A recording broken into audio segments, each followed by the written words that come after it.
रोज नई हॉरर कहानी सुनने के लिए हमारे चैनल हॉरर कहानियां इन हिंदी को सब्सक्राइब करें। बरसात हमेशा से ही रहस्यमयी होती है।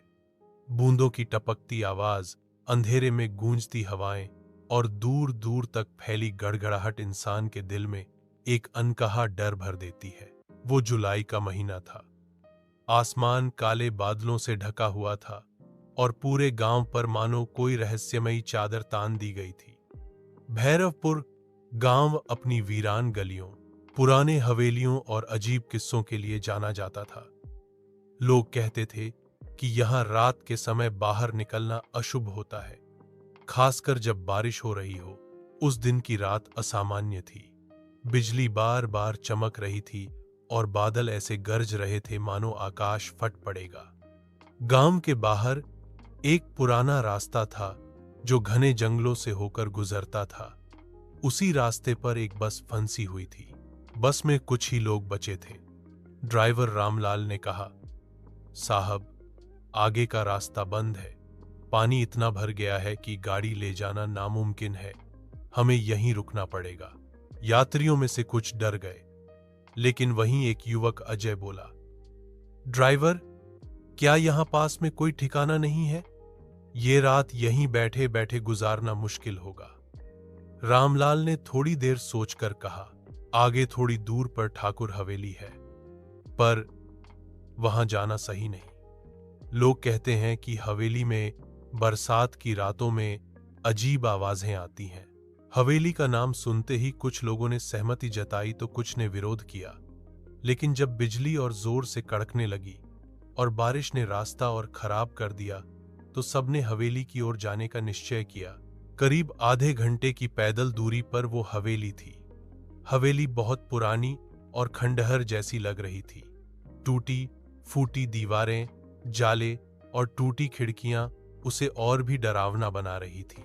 जैसे ही सब हवेली में दाखिल हुए, दरवाजा अपने आप चर्र चर्र की आवाज के साथ बंद हो गया। अजय ने मजाक में कहा, लगता है हवेली ने हमें खुद बुलाया है। लेकिन उस मजाक पर कोई नहीं हंसा। सबके चेहरों पर डर साफ झलक रहा था। हवेली का मुख्य हाल बड़ा था, पर बेहद सन्नाटा था। दीवारों पर पुरानी पेंटिंग्स टंगी थीं।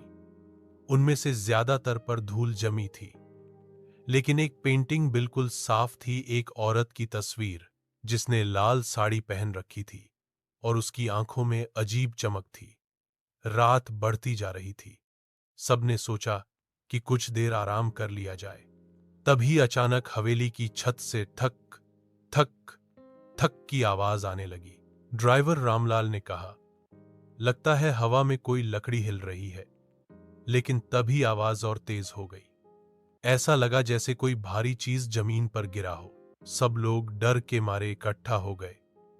अजय ने हिम्मत दिखाते हुए टॉर्च जलाई और ऊपर जाने लगा। सीढ़ियां टूटी फूटी थीं, लेकिन उसने जैसे तैसे ऊपर जाकर देखा।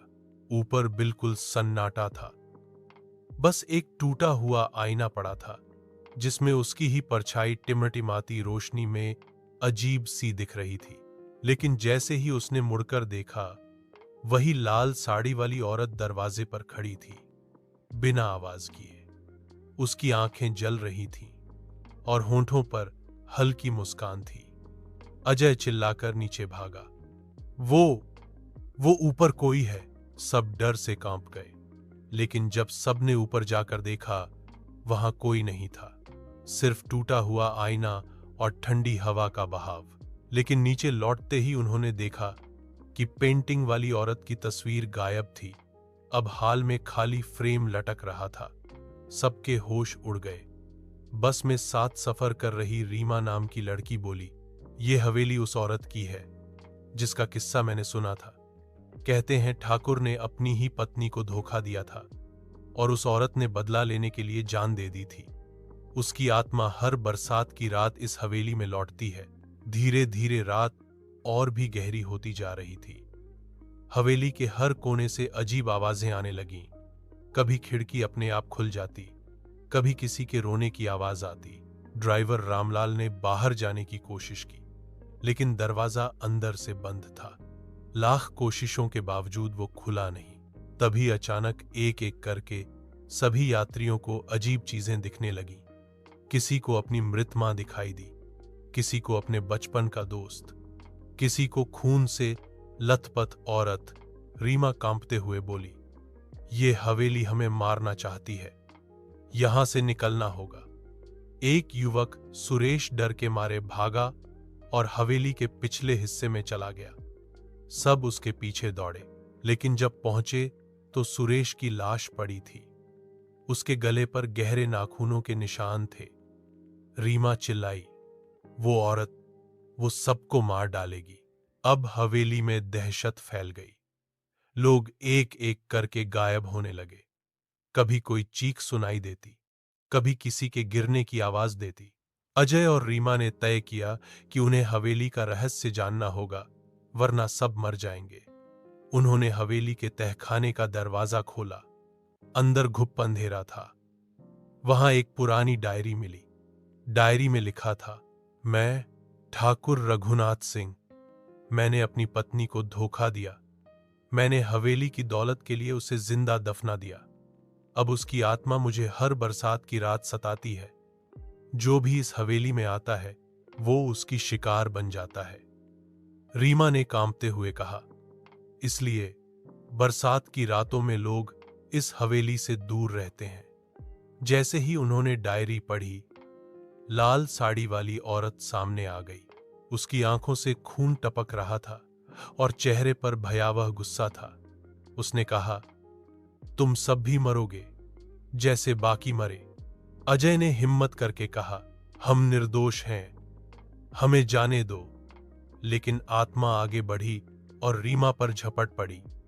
अजय ने जल्दी से पास पड़ी लकड़ी से पेंटिंग का खाली फ्रेम तोड़ा और उसमें लगी टूटी कांच की चुभन से आत्मा पर हमला किया।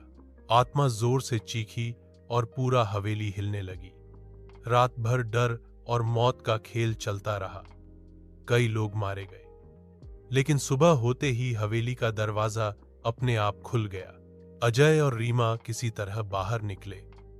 बारिश थम चुकी थी, लेकिन हवेली पीछे से फिर खामोश खड़ी थी। गांव वालों ने उन्हें देखकर कहा, तुम जिंदा कैसे लौट आए? अब तक कोई भी बरसात की रात इस हवेली से लौट नहीं पाया।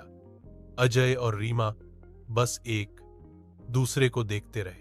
उन्होंने वो सब कुछ देखा था जो इंसान की समझ से परे था।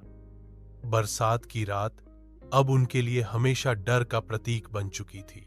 आज भी जब अंधेरे बादलों से बिजली चमकती है और बारिश की बूंदें गिरती हैं, अजय और रीमा उस रात को याद करके कांप उठते हैं, क्योंकि उन्होंने देखा था कि बरसात की रात में हवेली की औरत अब भी जिंदा है और अपने अगले शिकार का इंतजार कर रही है।